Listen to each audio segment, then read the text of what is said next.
Dragon Ball Daima, une série censée célébrer les 40 ans d'un des mangas les plus influents de tous les temps, et pourtant, dès son annonce, une grande partie des fans ont réagi très froidement. Certains parlent de régression, d'autres parlent de trahison, et beaucoup ne comprennent même pas pourquoi cette série existe. Alors aujourd'hui, on va poser les choses calmement et répondre à cette question. Pourquoi beaucoup de fans n'aiment pas Dragon Ball Daima? Mais avant ça, si tu es nouveau sur la chaîne, n'oublie pas de t'abonner en activant les notifications. Si la vidéo te plaît, n'oublie pas le petit pouce bleu qui fait plaisir. C'est parti!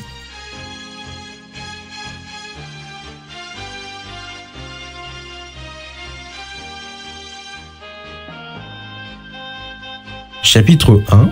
Un concept qui semble déconnecté des attentes. Le cœur du problème, pour beaucoup, c'est le concept même de la série. Goku et les autres personnages principaux redeviennent des enfants à cause d'un souhait mystérieux. À première vue, ça peut sembler original, amusant, voire même nostalgique, mais les soucis, c'est que ce n'est pas la première fois qu'ils font ça. Dans Dragon Ball GT, en 1996, avait déjà utilisé cette idée. Petite parenthèse, je le dis et je le redirai toujours, Dragon Ball GT est la vraie suite logique de Dragon Ball Z et l'une des meilleures séries Dragon Ball. Bref.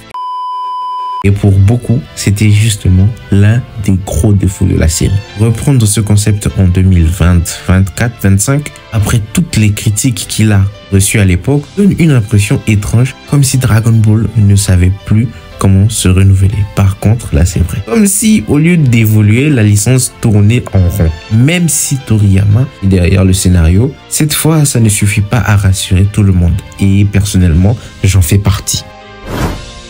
Chapitre 2, une direction artistique qui divise.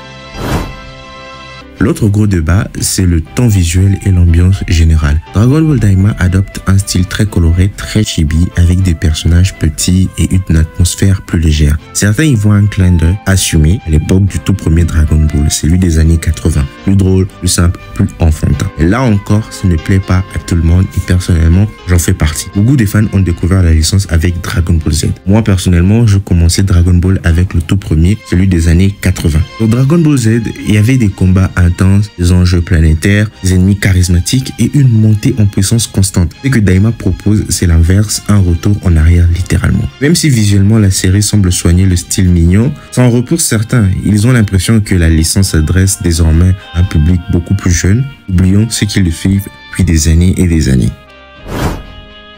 Chapitre 3. Une histoire qui ne fait pas avancer la saga.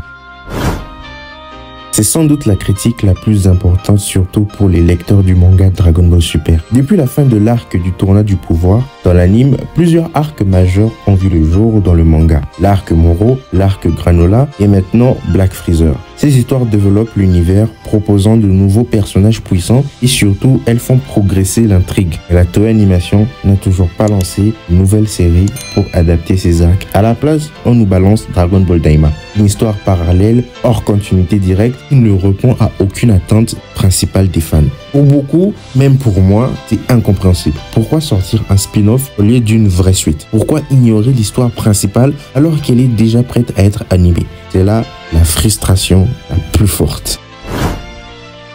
Chapitre 4, l'ombre du marketing.